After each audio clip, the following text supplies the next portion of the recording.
Hello, and welcome to the Courtenay Turner Radio Hour. It is Monday, June 2nd, and this is bittersweet because this is going to be my last radio hour, at least for now. I think we're episode 84, so it has been an incredible journey. I hope you have enjoyed these times where I bring this information to you and where I get to chat with you. And little reminder, if you do enjoy your content creator, your radio host, then definitely support them because it is not free. And so, unfortunately, I'm at a point where I can no longer afford to continue to do this. But if you want to continue to support the work I am doing, I will be continuing to do the podcast. So you can head on over to CourtenayTurner.com, and that is spelled like Courtenay. I spell my name CourtenayTurner.com. And I have all sorts of ways that you can support the work I'm doing. One of the ways that is a great way is my Substack. I actually just released an article that I will be going through, at least in part, on this episode with you. And that's a Courtenay Turner Substack. Again, how I spell my name like Courtenay. And for $8 US a month, you can support the work I am doing, and you will get early access and ad-free access to all of my podcasts. I send them all to Substack first, and that is where the paid subscribers get it ad-free. You also get some premium content with my articles. There are some free ones as well, but I do put some behind the paywall to honor those who contribute to the work I'm doing. And then it does go out to my other channels, but those will have ads in them. So that you can choose that. But we also have an analog snail mail way that you can support the work I'm doing. And that is Courtenay Turner 6041 Rural Plains Circle, Suite 110, number 106, Franklin, Tennessee 37064. And that is a great way. I love getting those, actual physical mail that I have to open. And some of you have handwritten letters, which has been such a treat. So that is always really welcomed and appreciated. And then, of course, I have a Venmo at Courtenay-Turner. So again, at Courtenay-Turner. And for those who prefer the digital option, I do have Cash App. I also have Give and Go on my website. And then there's also great affiliates. I have some really incredible products that I work with, and I feel incredibly blessed to work with them, like the far infrared sauna and the promo code Quartz, on relaxsaunas.com.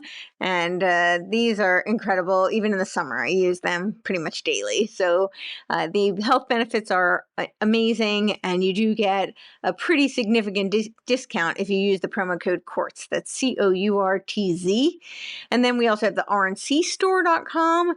And this is where you can get all of your immune boosting needs with your apricot seeds. And you can read all the literature on the site about why these are such a great way to support your immune system. And I know some people have posted some of these scare tactics. There is so much research, and there are people, including myself, who have been eating these daily. They are wonderful. So don't let them scare you. It's not medical advice, obviously. Talk to your doctors, all of that. But these are just apricot seeds, and they're rich with vitamins. So if you're concerned, check out some of the literature on the site. But the promo code Quartz, COURTZ, will get you a 10% discount store-wide. And then we also have the Restore with Quartz. And this is a great way you can activate your own stem cells. So check that out to learn more about restorewithquartz.com. So check all of that out if you want to see me continue. And so any of your support is really greatly appreciated. All right, so what do we have for you today? So I just wrote this article on Substack, and it was much more extensive than I had anticipated it to be, and yet it was also very cursory. So it is part of a longer ongoing series where I will be continuing, but it's called The Technological Age of Aquarius, Third Way Dream, or a Digital Dystopia. And then the subtitle is Game B's Third Attractor. We're going to go through some of these concepts. I do recognize that the lingo, I become so immersed in this because unfortunately I spend way too much time reading and listening to this stuff.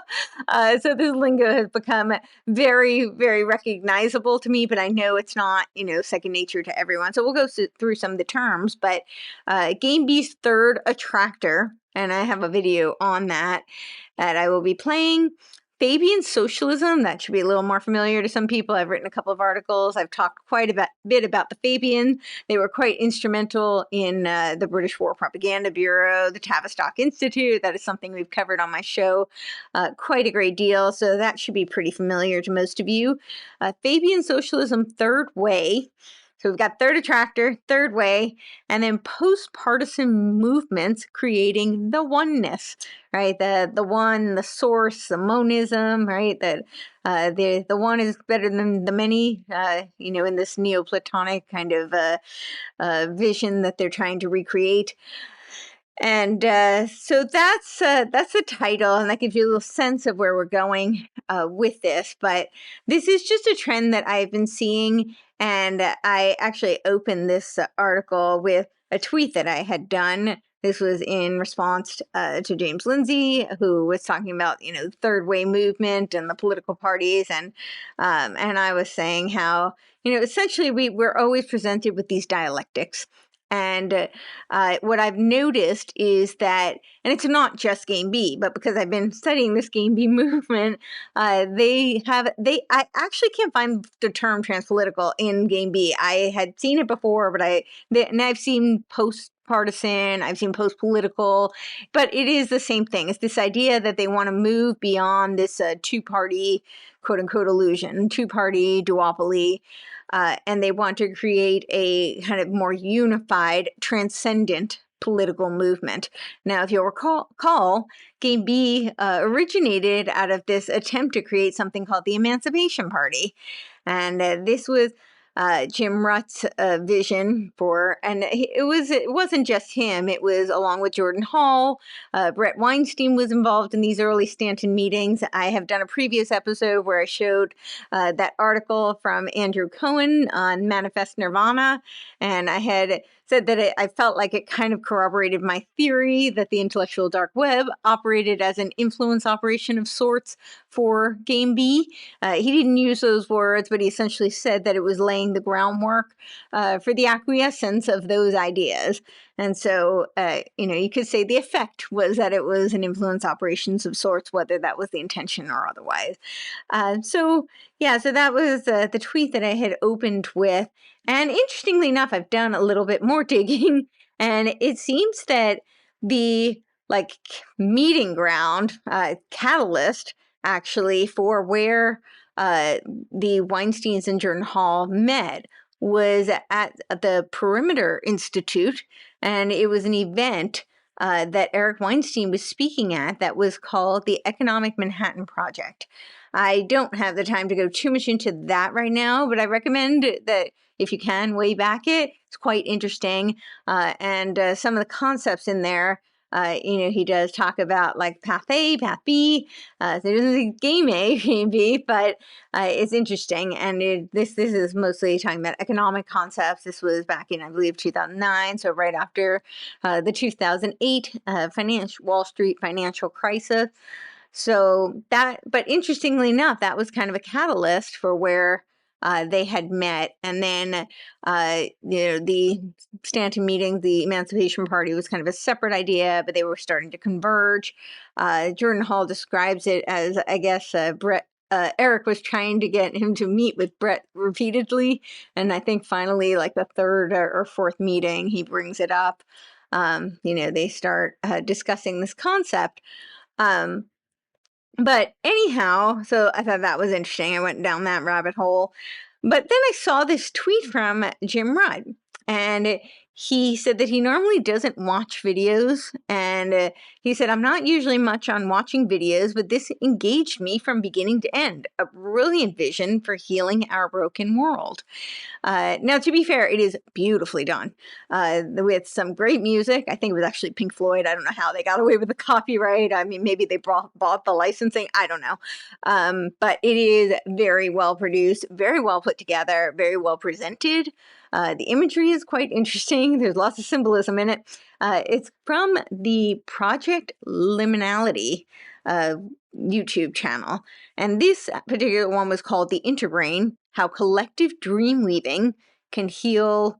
Let me see if I have the title. Oh, shoot. How it can heal the world.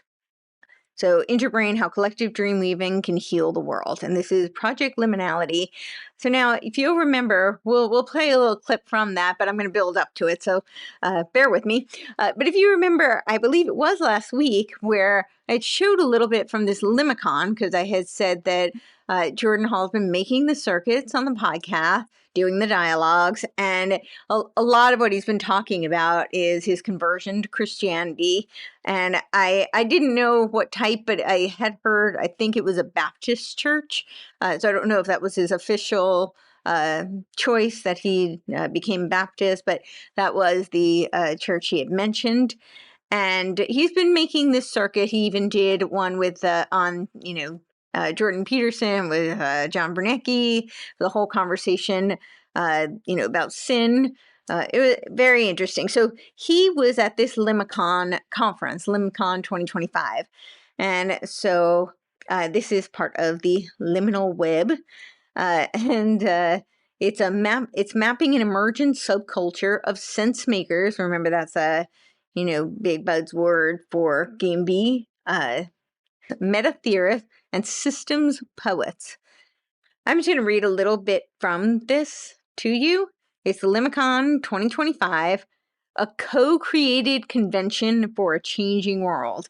So I'm kind of enunciating co-created because we remember this is a Barbara Marx Hubbard term, right? What did Bruce Lipton say? That we're at this point of potential extinction as humanity, or we have the potential to co-create the superorganism of humanity. And what did he say that the membrane for the superorganism of humanity was going to be?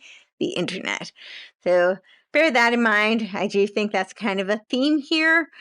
Limicon is the fan convention of the liminal web, attracting practitioners, artists, sense makers, ritual crafters, philosophers, community weavers, experimenters, builders, and enthusiasts in and around the liminal integral. Integral is, like integral theory, Kenneth Wilber, also involved in this Game B space. Metamodern Game B, building regen and related scenes. And then, it invites you, if you think that's you, there's your invitation. Why Limicon? We find ourselves in a liminal space, a time between worlds, entrenched in a metacrisis, and embedded in cultural systems that are inadequate for a regenerative future. We are people living in the question, how do we become the humans we need to be, both individually and collectively, to be in service to hospicing the old system and midwifing the new system that are emerging? Part we space, part choose your own adventure, part field nurturing experiment. Limicon 2025 is an online convention running 4 weeks from March 5th to April 2nd. So it's pretty recent. Experience a unique convergence of people and processes designed to help us navigate these uncertain times and discover the new ways of being and acting. So then they go through, how many people were there last year and this year, and they have a pretty interesting little montage of words and image. And then we'll scroll down to the bottom for a little bit past this, past the network map, and then we go all the way down, and then it says 2025 is round 2. And then it tells you can click on the history of Limicon 2024. And when you go to the history 2024, it talks a little bit about the events. And if you scroll down, I just wanted to read some of these to you because I thought this was quite interesting. Says a lot about what it is and what kind of a space it is and what kind of concepts and peoples and ideas. So it's pretty long. I won't go through all of it, but I will highlight some. So Limicon co-creation meetings, of course, ephemeral group processes, consent decision making. What do we want from Limicon? Binding spirit and system, village Limicon. And I've showed this before, the liminal village, which is a project, a game bee project, kind of like a proto game bee. A story sharing. So they're always talking about building a new story and how we can create connection through story. Transitioning to game bee, and what are you tending to in the forest? Future work mixer, demise of news, movement building, the role of highly sensitive folks, liminal late night show, talking trash, strange attractions, changing the paradigm. There's introduction to Spirit DAO, DAO, right? Decentralized Autonomous Organizations, commercial reverie, plastic, problem solving, metacrisis, sex, magic, and erotic energy alchemy, story sharing, spiritual journeys, vibe beat games.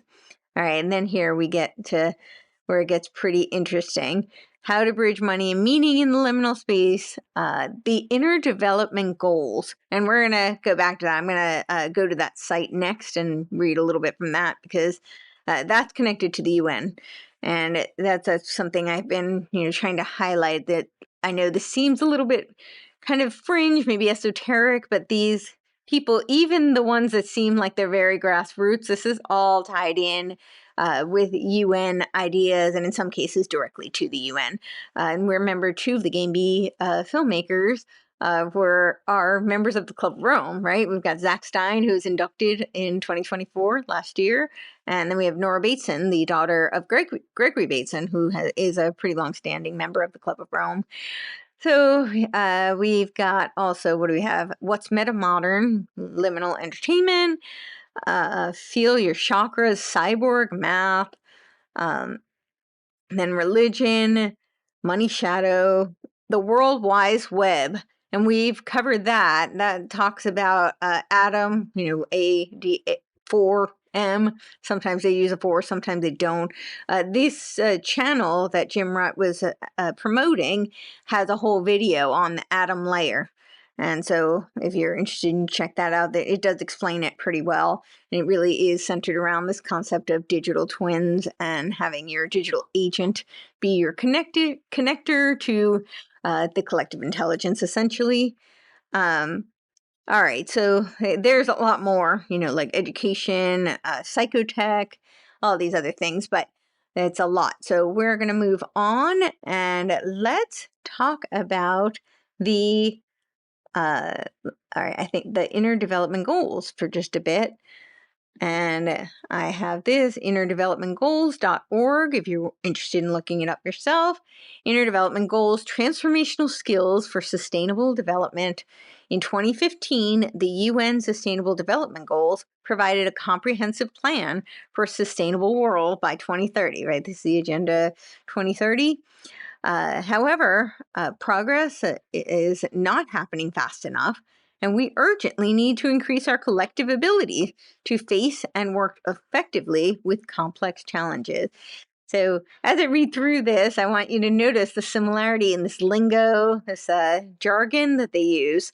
This is why we are co-creating the Inner Development Goals, otherwise known as IDG, a nonprofit initiative committed to fostering inner development towards sustainable futures. We research, collect, and communicate science-based skills and qualities that help us to live purposeful, sustainable, and productive lives. And then we scroll down, they have a video.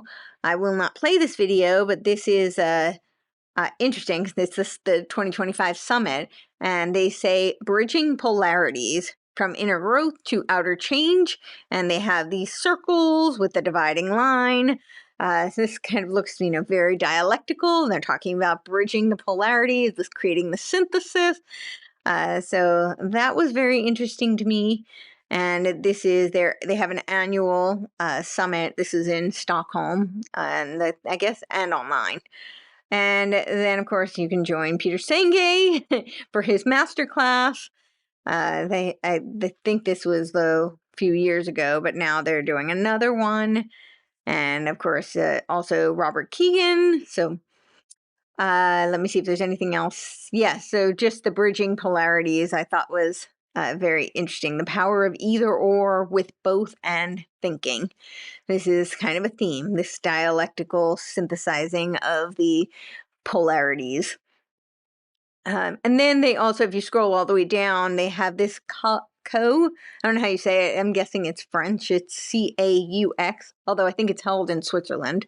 And this is the forum that is a global kind of global innovation type of political synthesis type of movement. Yeah, interconnecting a space for systemic leadership. So you can check through that, but I will very quickly just read you the 5 goals. So their guiding principles are: 1 is we are on a journey of co-creation. 2, we are an emerging ecosystem, right? And that the conference that the LiminCon conference came from is called Emerging. It's the website is whatisemerging.org. 3, we simplify. 4, we invite joy. Remember I did a whole episode on this that you might recall about the Sustainable Development Goal 0. That was joy. And of course, how Kamala's campaign, they were doing that whole joy campaign. And we drew some lines back to the Nazi movement, also doing this joy. So the 5 is we live as we learn. So they go through each of these various principles. All right. And there's a lot you can check out on that website. We're going to move on. So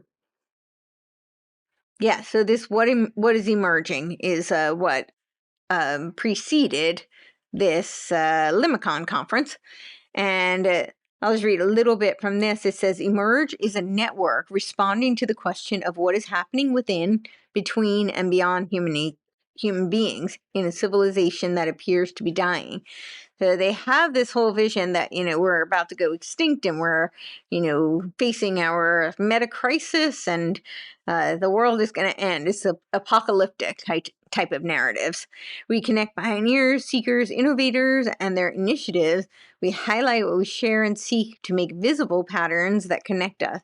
We help each other to respond to the most urgent challenges of our time. Together, we will sow the seeds of a new civilization. And then it goes on to talk about what their project is and who they are. And it's very much similar language of, co-creation, collective. And they say they are supported by and a part of Perspectiva. And I think we showed that website last time as well. I'm not seeing, Perspectiva. And Perspectiva is a community of expert generalists who are working on an urgent 100-year project to improve the relationship between systems, souls, and societies in theory and in practice.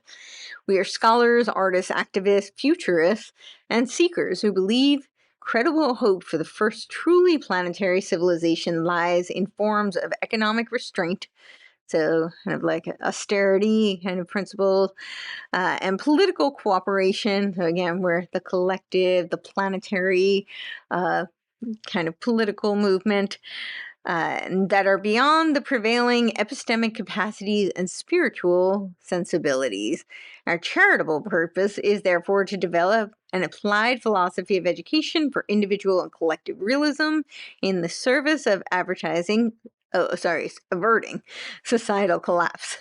In the spirit of serious play and ambitious humility, to cultivate the imaginative and emotional capacity required to usher in the world that is at the very least technologically wise and ecologically sound.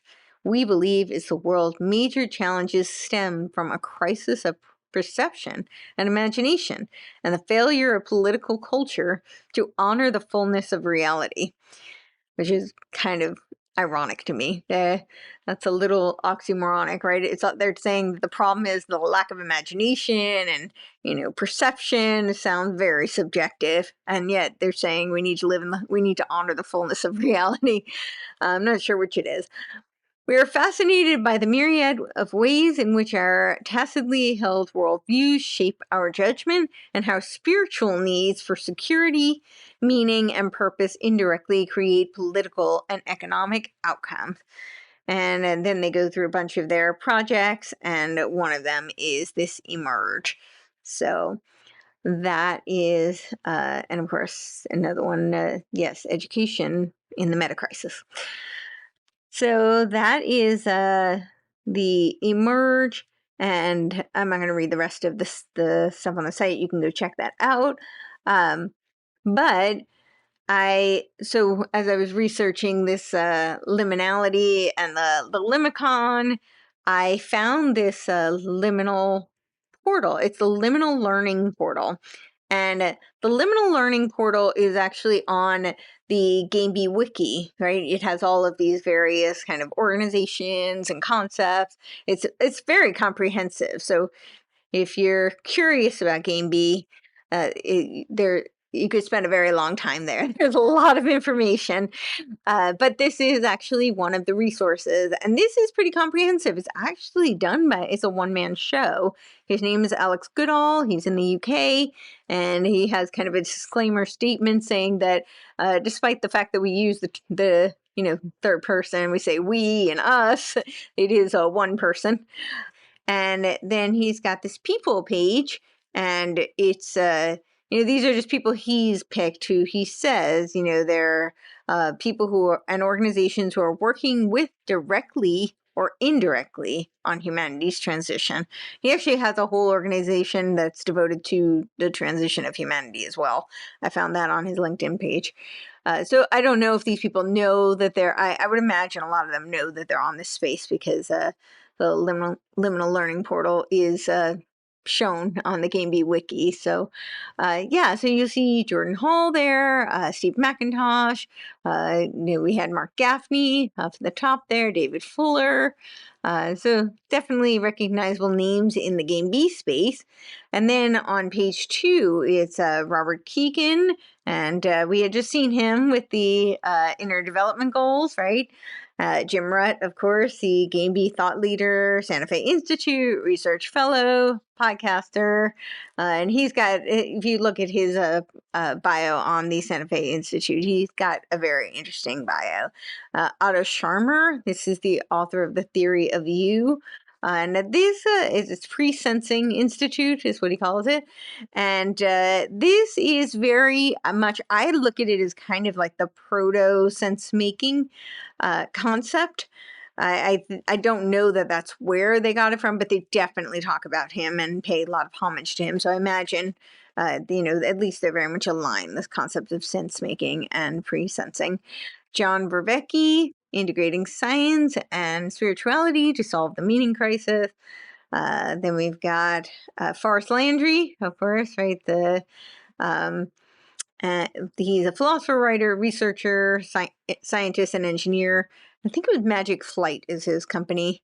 We've got Guy Sengstock, and he was doing that podcast at the Limicon with Jordan Hall.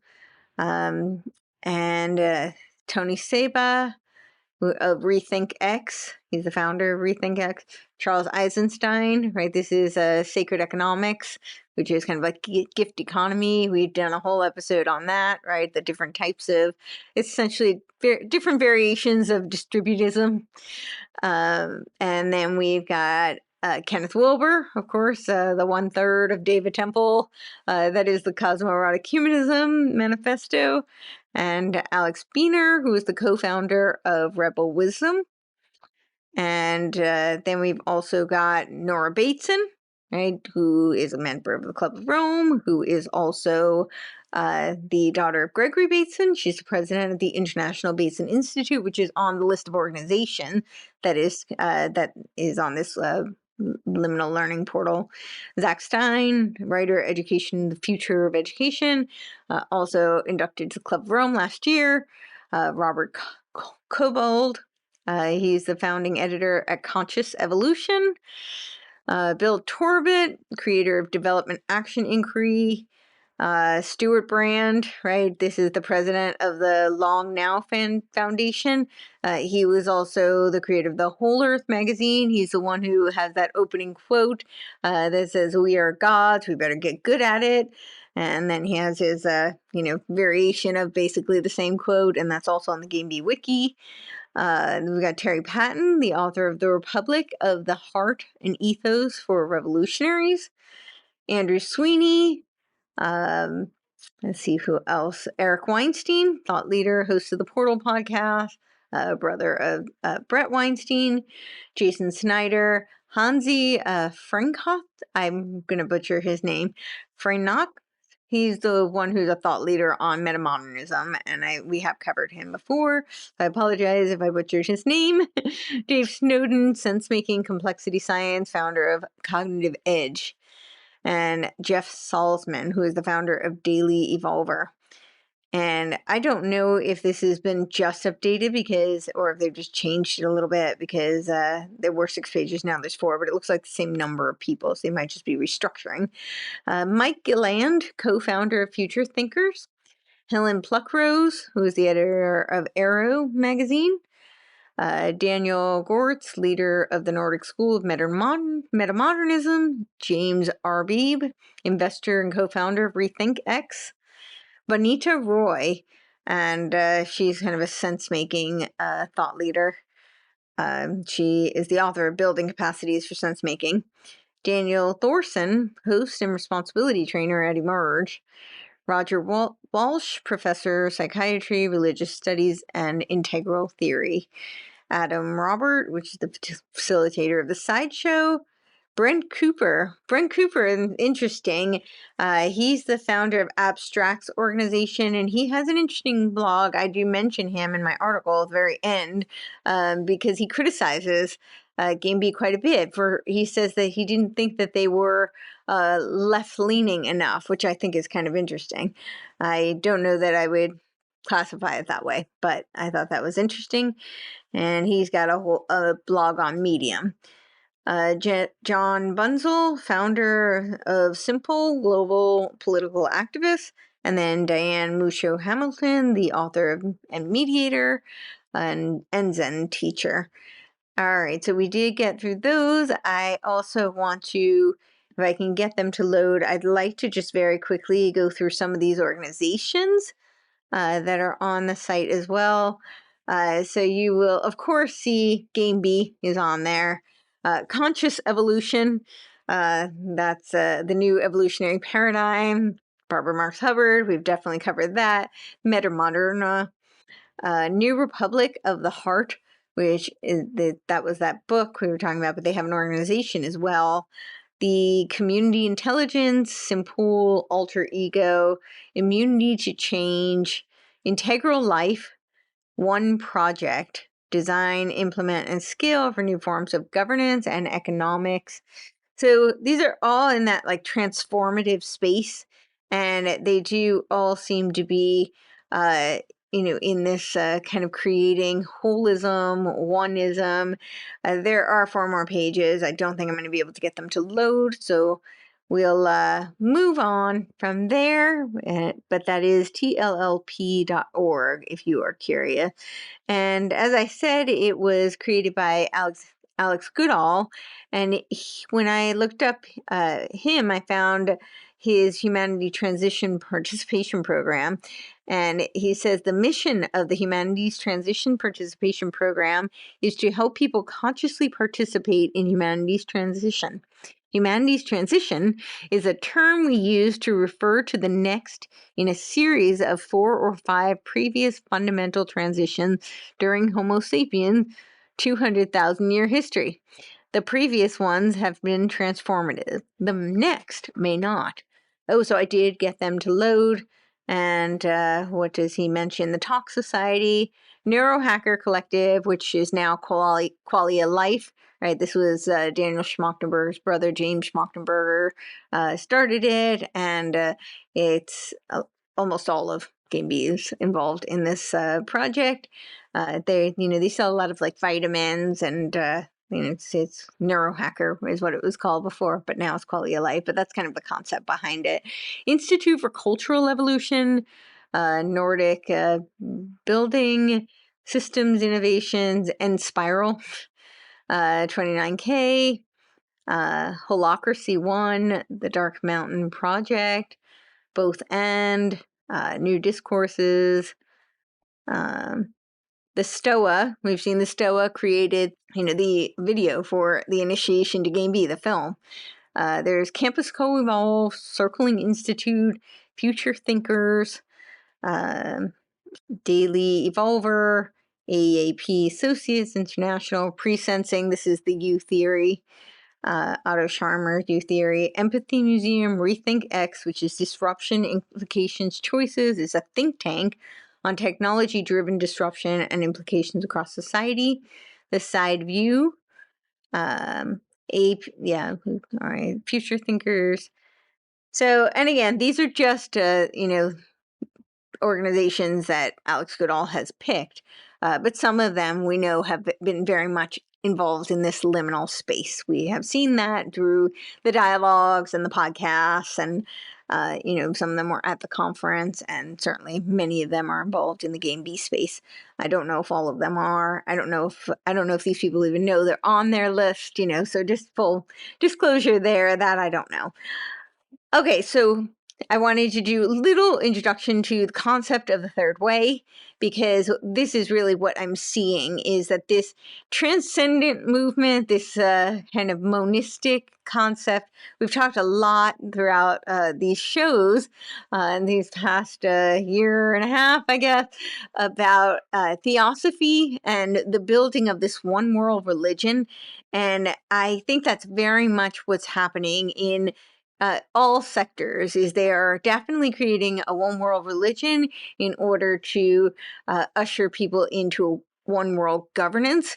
And I think a lot of that is then going to come under the banner of technology, and they are hoping to implement some sort of technological singularity, or a technological immanentization of the eschaton, as I like to call it. I do kind of see it that way. And I'm not saying they will be successful. My hope is actually that they won't. And I'm hoping that by sharing this information, we can exercise our free will and not comply with their plans, and we can remain individuals and preserve the free will of humanity. That is my hope. But I do see this very much as the plan they have laid out. And so part of that does seem to be this eradication of distinctions and these dialectical synthesis, the managed synthesis from these oftentimes created polarities, right? Or it exacerbated polarities. So sometimes there are natural tensions, whether it's in the political sphere or in any sphere, really, but they do tend to foment them. They stoke the fire, if you will. And this third way concept is a Fabian concept. And remember, actually, many of the there was a lot of overlap between the Theosophists and the Fabians and the Freemasons, right? And didn't Alice Bailey say that she saw the Freemasons as the key conduit to help create this one world religion? And I have shared several quotes, both on my Substack in the notes, as well as on my Twitter feed, from Alice Bailey herself saying this about, and I think we went through it on the show as well, so that you can go find them on my Substack. So third way, and this is a pretty lengthy concept, but I'm just going to give you a brief overview. It's articulated by figures like Tony Blair, who might be familiar, Anthony Giddens, and it represents a modern iteration of Fabian socialism, blending the Fabian Society's historical commitment to gradual reform. Remember, they don't want like a radical revolution. This is slow incrementalism. This is why their mascot was the tortoise. For slow and steady, gradual incrementalism. And of course, their coat of arms is the wolf in sheep's clothing as a, signal to the Hegelian dialectical tactics that they use. And I have written an article that is up on my Substack on the Fabian-style propaganda tactics, and as well as the roots of Fabian society, which comes from transcendentalism. And it was a very theosophical organization that was called the Fellowship of the New Life. And it was, I believe Lovelock was his name. He was a sexologist. They were very interesting characters in that organization. And then the Fabian Society was one of the splinter groups, and that was in 1884. And then from there, they decided they needed a more tactical political arm, and that became the Labor Party in 1900. And I recently did an episode with Jason Horsley. He's wonderful. This was a truly fascinating interview. He wrote a book called The Vice of Kings, which was all about the Fabian Society. And he was trying to explore his own family. He has a very interesting family. His grandfather was one of the founders of Northern Foods, and he determined that he was a Fabian member, and that the Fabians were actually, not just tied to the political movement, but a secret society. And he suspects that they were involved in some pretty, dark stuff. So I'll let you listen to that episode and learn more about that, or check out his book. I have links on my episode to his book if you are interested. It is fascinating. Definitely dark, I warn you, but fascinating. So then I have Anthony Giddens. Anthony Giddens represents a modern iteration of Fabian socialism, blending Fabian's historical roots, commitment to gradual reform with pragmatic adaptations to a Cold War economic social reality. This synthesis is evident in three key dimensions: intellectual foundation, policy methodology, organizational influence. And his third way, he wrote a book, explicitly linked work to the Fabian traditions. And this is in The Third Way, The Renewal of Social Democracy. It was originally written published in 1998. And he argued for a radical center. So I think this is really important for people to recognize, because I've been seeing this through the past, I don't know, my experience working the, indie surrounded by indie media. I've talked about this. There's the independent. I'm independent. And then there's the mainstream media. And then there's the indie sphere. But a lot of them have been talking about the two-party illusion, the, claiming that they want to move beyond the duopoly and the transcendent movement. And obviously there is a dialectic, right? I don't think that that's really something we need to debate.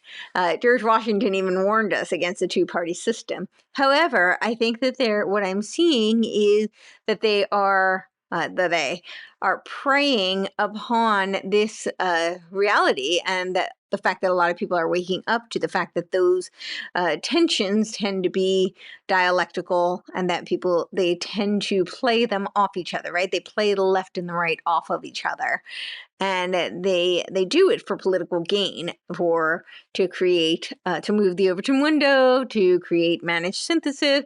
You can learn more about Hegelian dialectics. I have a preview of my upcoming book on my Substack, and that is available if you are interested in learning more about Hegelian dialectics. My thesis is that it is a Gnostic Jacob's ladder and a machinery of control. And I do think this is important, because the fact that a lot of people are recognizing this, the answer people often think is, we need to move to the center. We need to move to the center. And I keep saying we need to step outside of the dialectic, not synthesize. And so I do think this is a trap that they're setting. And I really want people to, be aware, so that they can be cognizant and respond rather than react, and not create a reactionary movement. But this is what he was saying. He wanted to create a radical center.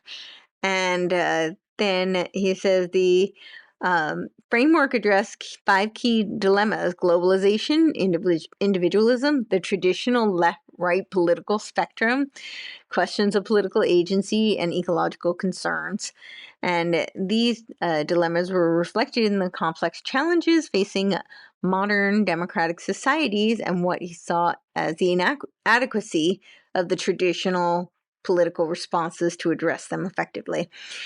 And in his third way, he says a renewed social democracy has to be left of center because social justice and emancipatory politics remain at its at its core. So, radical center, but it has to be left of center. That doesn't sound like radical center. It sounds like moving to the left.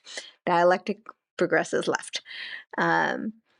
So then we've got this concept of the third attractor, and this is a game B concept that I believe it was Daniel Schmachtenberger who really came up with this concept, and he talks about it in like Rebel Wisdom interviews. He does a lot of those. That's a channel that hosts a lot of game B dialogues. And he talks about phase shifts in complex systems like water turning to a stream. The third attractor represents a new stable state for humanity, requiring a leap in coordination and consciousness. Schmachtenberger's third attractor is a vision for civilization, right? Game B is a new operating system for civilization that navigates the metacrisis through wise governance, cooperative incentives, and cultural evolution. It is a dynamic, resilient state that prioritizes collective flourishing while avoiding collapse or tyranny. So I could go on, but I'm actually thinking I should play this video from, it's the same channel that Jim Rutt had recommended, the Project Liminality, and it's called The Third Attractor. So we'll play this. The level of fragmentation we are witnessing on planet Earth today is simply unprecedented. Never before was the human family so divided against itself, and the need for healing greater. We have fractured into so many competing tribes pursuing mutually incompatible goals. The landscape of conflict has become simply too large to keep track of. One general observation we can make, though, is the fact that at their core, each tribe is seeking to protect a set of values they deem to be essential, against other tribes they perceive as threatening those. Among the most fundamental of these seemingly conflicting values is the freedom-order dialectic. Both of these values are clearly equally essential to any healthy society. But in a state of fragmentation, these complementary qualities become conflicting ones. Divided against ourselves, freedom becomes the freedom to attack, to sabotage, and invade. And order becomes a vehicle for totalitarian control. In short, freedom becomes an attack on order, while order becomes an attack on freedom. Those siding with order seek to protect society from widespread chaos, while those siding with freedom seek to protect society from totalitarian oppression. Both sides are right. Without the other balancing it, each one of those values becomes the basis for an equally undesirable pathology, which we can summarize in this simple equation. Freedom times fragmentation equals chaos, while order times fragmentation equals oppression. The closer we come to chaos, the stronger the impulse for order becomes. The closer we move towards oppression, the stronger the impulse for freedom becomes. Any fragmented civilization will thus be trapped in an endless cycle of continually oscillating between these two pathological attractors. While deeply uncomfortable, and the cause for so much needless suffering on this planet, one could argue that this is just how all of history has played out so far, and will continue to forever. However, this perspective is missing a crucial aspect. The story of fragmentation is a story of warfare, and the story of warfare is a story of technological arms races. While we indeed have been merely shifting back and forth between chaos and oppression over the millennia, our technology has steadily advanced in its capacity to amplify conflict. And since we use technology to improve technology, this amplification is actually happening on an exponential curve. one that is about to go vertical, which means we are running out of oscillations before an irreversible phase shift into either of the two failure modes is inevitable. This seems to leave us with the depressing decision between two highly undesirable timelines: dissolution into complete chaos, or devolution into absolute oppression. One might naively conclude the way forward ought to be a compromise between the two, a sort of middle path where we balance a bit of chaos with a bit of oppression and vice versa. The problem with this approach, though, is the fact that this naive compromise lies between two attractors, and thus is highly unstable. In the context of exponential technology, walking this middle path can be likened to the impossible task of threading the eye of a needle in the midst of a hurricane. It thus offers no meaningful ground for hope. Clearly, if we seek to transcend this dynamic, we need to widen our perspective on this situational assessment. Fortunately, what we've been looking at so far is merely the small slice of the potentiality landscape available to us while we remain in a state of fragmentation. That is, there is an orthogonal degree of freedom moving from fragmentation to wholeness, and the entire dilemma described so far is thus revealed to be a false dichotomy, predicated on our ignorance of this crucial dimension. Knowing this, we ought to quickly lose interest in the superficial differences between the other two attractors, none of which offer a future worthy of our shared destiny. All our creative attention should rather be focused on moving collectively towards the third attractor of wholeness, returning to the natural state of unity in which the paradox is resolved, where everyone uses their freedom to enrich the order of the whole, and the order of the whole, in turn, nourishes everyone's freedom.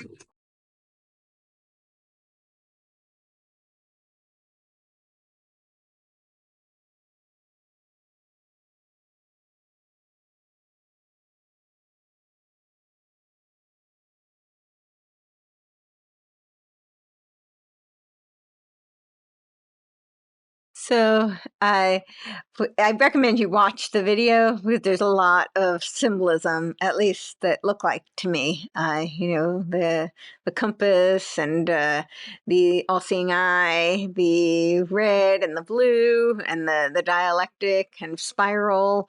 So there's a lot going on there, but ultimately it ends with talking about unity, right? This is this concept of really moving towards this omega point of creating collective intelligence is what Game B calls it, but we have all sorts of names for it. But essentially, it's this idea that we're creating like a noosphere, right? A oneness. Theosophists would call it source, right? We have to return to source. And so they say it's our individualism that brings us there, that we're going to, but essentially they're talking about it in the sense of a holon, which the next video talks quite a bit about holons. I won't have time in this radio hour to play it because we are running out of time, but I will play it after this. For those of you listening on the radio, if you want to hear the rest of it, definitely check out my website, find one of my podcast platforms that you prefer, and you can listen to the video that I will play on the end. But in that one, they talk about essentially how the collective knowledge gardening, the way that's the solution, and that the way to do that is essentially through digital twins. And they talk about how it's like recreating the indigenous times where they valued the spoken word, but now the spoken word is going to be through digital campfires. And it's very interesting. This Game B community very much romanticizes the indigenous population. They seem to see them as being, all peaceful, and they're not competitive and they're non-rivalrous. They are the model. I'm not sure which history books they read, but I don't know that that's quite 100% accurate. But that is kind of what they tout. So I'll play that. But this collective gardening, knowledge gardening kind of sounds like building the collective intelligence, right? But you're using digital twins to do it. And it's not in that video, but that's the interbrain video that Jim Rutt had recommended. And then in another one of the videos, they talk about the atom layer. And that is how they create these digital twins and technologies to interconnect for the interoperability. So I won't take too much time to explain that. It's very technical, and that was like a really just a broad brushstroke kind of explanation of that, but we don't have time to go into all the technical nuances of it. But let me just read this to you. Where are we with the Institute? It's the Tony Blair's The Tony Blair Institute for Global Change. And he says the future of Britain, now remember he's a Fabian and he is a proponent of the third way. And he says governing in the age of AI requires radical yet practical thinking and reimagining the date of the 21st century. Our Future of Britain initiative sets out a policy agenda for this new era of invention and innovation with technology as the driving force. And then they go on and they say, a reimagined state uses the opportunities technology presents. This sounds just like Game B, right? They were saying that Game A is rivalrous, but we're going to extract the technologies from Game A for Game B. To use these opportunities that technologies presents, and in AI in particular, to transform society, giving government the tools it needs to do more with less, make better public services a reality, and free up capital for other priorities without creating new burdens on the public. And then I won't read the rest of it because we are running out of time.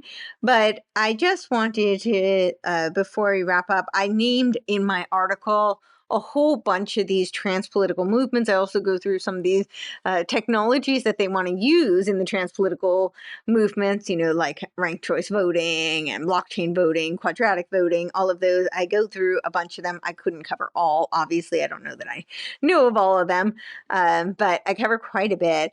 But one of these movements is called the United Independents. And this is definitely connected to the Game B space, right? Daniel Schmachtenberger is connected to the Christopher Life and the Barbara Marx Hubbard, as they talk about Barbara Marx Hubbard and her concept. And so Benjamin, he was, and you can see this on many of his sites, he was Benjamin Ross, and he is now Benjamin Life, and as a Christopher Life. And in his Medium article, I just want to read this one line because this is exactly what I'm seeing with these, transpolitical movements. They say, transcending the divide of left and right, we choose a new domain of politics, the political rise. The political rise is oriented around mature, responsible, careful stewardship, devoted to togetherness and solidarity as the heart of a healthy society. And then he got all these names like Marianne Williamson, Brett Weinstein, Daniel Schmachtenberger, Kanye West, Bernie Sanders. You can look on his website. You'll see Noam Chomsky. The list goes on and on. But I wanted, Zach Stein's on there too, actually. I just wanted to point that out because I know that sounds very enticing, but what I'm seeing from so many of these people who claim that they want to move beyond the left-right paradigm is most of them come from the left ideologically, and suddenly they're now beyond the two-party system, but their framework is still coming from the left. They're still talking about a very socialist or third way type of ideology. So keep that in mind, and I think that is all we got for you. So check out CourtenayTurner.com, and that is CourtenayTurner.com. And again, if you enjoy the work I'm doing, this is the last time I'll be on the radio for now, but you can still continue to support my work. Buy me a coffee, send me a Venmo, whatever support you can do. Subscribe on my Substack. all really appreciate it. Of course, just liking, sharing the information also really helps me. And I thank you so much. This has been truly an edifying experience for me. I hope it has been for you. And it is an honor to have spent this time with you on WWCR Worldwide Radio. So as promised, I had to wrap it up to get it, within that hour slot. It's actually a little bit less than an hour. But I do want to play this video. It is the video that Jim Rutt had recommended from the project Liminality. And, again, this is like a one guy. His name is David. I don't even know his last name. I tried to do a little searching. He's also in the UK, which I just think is interesting because we're talking about Third Way, which is Fabian, which is a British movement, and it just seems like it's got that kind of feel. So I don't have any evidence. I don't have like a smoking gun that says that these trans political movements or Origami or any of that is coming from the Fabians. I don't. But in terms of the tactics, in terms of this Third Way movement, in terms of these dialectical types of games, that very much seems like what we're witnessing. And this third attractor to me very much just sounds like Third Way in a much more spiritually evolved or spiritually ascended type of language.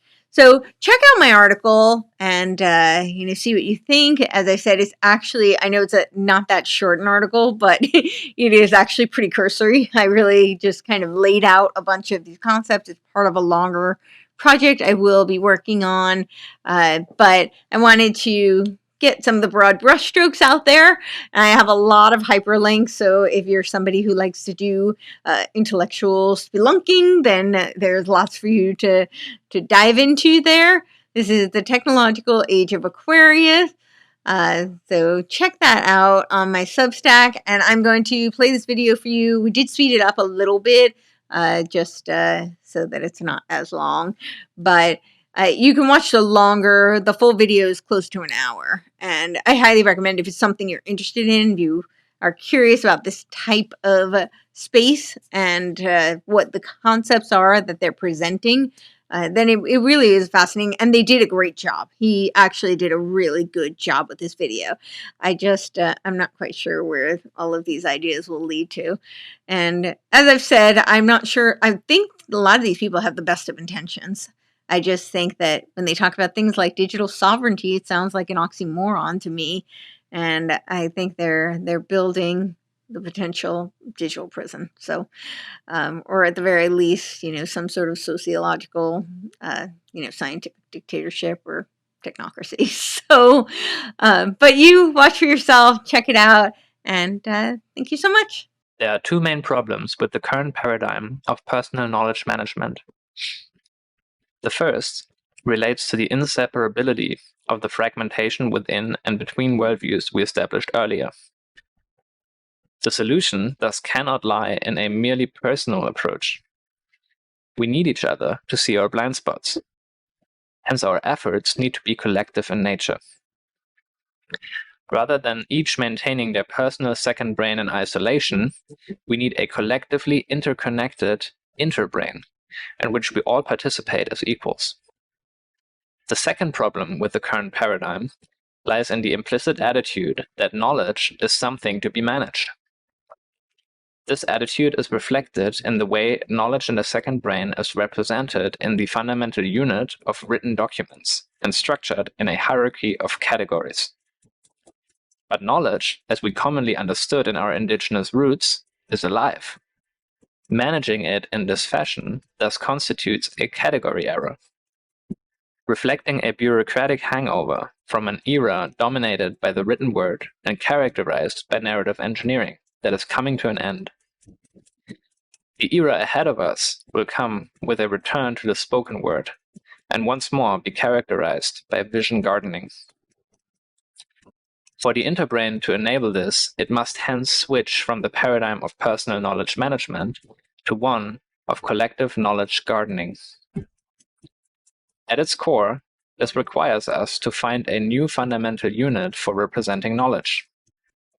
One that, unlike the written document, is natively integrated with the spoken word. What could this new fundamental unit be? Going back again to our indigenous roots, the picture becomes beautifully simple. The only addition to the spoken word we use to augment our communication was given by the sandtalk modality. Sandtalk symbols hence represent the obvious choice as a starting point. To use this modality in the interbrain, we have to bring these symbols into the digital domain, allowing us to dramatically increase their richness and expressive capacity. Let's refer to the digital extension of sandtalk as dreamtalk. For traveling through the interbrain, a dreamtalk symbol needs a digital vehicle, one that is able to hold space for the living, evolving knowledge the symbol represents. For that, the open source software community has us covered. For decades, they have used so-called Git repositories to collaborate around software projects using a whole host of incredible features. While originally developed for that specific purpose, there's nothing stopping us from generalizing their use to the entire class of knowledge itself. Technically, anything that can be expressed digitally, from books to articles to videos, 3D models, and of course, software, can be developed and stored in such a unit. Which means it allows us to transcend but include the written word. For clarity, let's refer to this generalized digital vehicle as a dream node. Out of the box, a dream node tracks the entire evolution of any given idea, from humble seed all the way to mighty vision capable of changing the world. Notice that ideas as disruptive as blockchain technology can be conceived and developed entirely inside such a dream node. Or for that matter, the interbrain itself. Since vision gardening is intrinsically collaborative, we introduce two complementary types of dream nodes. One representing the dreams we share, and the other the dreamers we share them with. This framework allows us to, over time, cultivate an ever more accurate digital twin of the knowledge and people meaningful to us. Rather than organizing our dream nodes in a hierarchy of categories in our vault, we store them without any imposed structure in what we might call our dream garden. Here, we simply let the web of relationships emerge organically, which we do by cross-pollinating our dream garden with those of others. We do so by meeting our fellow dreamers around the campfire. Just like we did in ancient times, we use symbols to enhance our communication of the ideas we share. For every dreamtalk symbol we invoke, the corresponding dream node is cloned into each other's dream garden, allowing us to not only share ideas in an incredibly rich way, but also to immediately start collaborating on them. By tracking this completely organic and effortless process, your dream garden will self-organize over time into your unique liminal web, connecting each dream to the dreamers you share it with, and each fellow dreamer with the dreams you share. Said differently, a story becomes a place where you can meet your peers, and for each peer, you see all the stories that mediate your relationship. Notice as well that this does not require us to impose any contrived categories on our knowledge.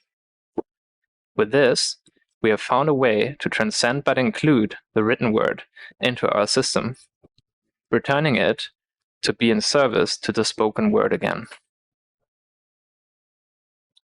And because of the internet, the spoken word is no longer confined to the physical campfire. With the addition of the digital campfire, i.e. video calls, conversations and thus relationships can now reach around the globe. Which means that even though any single person will only ever have to relate to their unique small tribe, the interbrain as a whole, unlike the ancient system, can scale far beyond the Dunbar number. To enable a network of trust to form across this scale, each dream node will track its journey through the interbrain. at every step, clipping the part of the conversation where the knowledge was transmitted. The resulting chain of provenance, we might refer to as a songline, gives us not only a great deal of transparency and context, but also an incredibly powerful and unique data set for educating both people as well as AI systems about the meaning of the idea, offering a much more organic and interesting alternative to textbook definitions. Just by returning to the spoken word as the primary modality, we reconnect with the original technology of intuition, curiosity, resonance, and the like, from which a communication medium arises naturally that downregulates manipulation while upregulating inspiration. Imagine we have a cylinder. A cylinder is a very simple three-dimensional object. Let's now also imagine we have two two-dimensional creatures trying to make sense of what a cylinder is. One of them intersects the cylinder like this and encounters a circle, while the other one, sitting in an orthogonal plane, intersects it like this and encounters a rectangle. So now they can start debating who's right. Both of them can empirically confirm that what they're encountering really is what they think it is. And they can even go so far as describing the mathematics of these two mutually exclusive shapes. But now let's consider a third creature, one that is able to switch between planes and thus can confirm that there is truth in both of these perspectives. So with that information, he could start flip-flopping between the perspectives.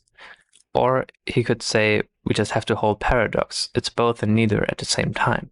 He might also conclude that the truth must lie somewhere between the two on a middle path, which in this case would mean something like a rounded rectangle, which isn't even any true part of what a cylinder really is. And the reason for this is that usually when we think about a middle path, we think about two extremes on a gradient. But sometimes the perspectives are actually orthogonal to each other, in which case the concept of a middle path takes on a completely new meaning. And the reason why this matters is that just like the nature of a three-dimensional cylinder can never fully be captured in any two-dimensional plane, reality as a whole can never fully be captured by any singular perspective of it, which formally we would express as reality being transperspectival.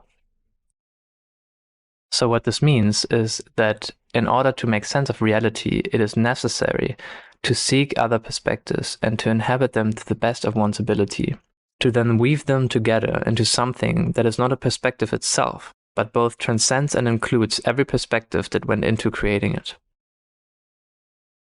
Formally, we would say we start with the thesis, then we consider the antithesis, to then finally integrate them together into the synthesis.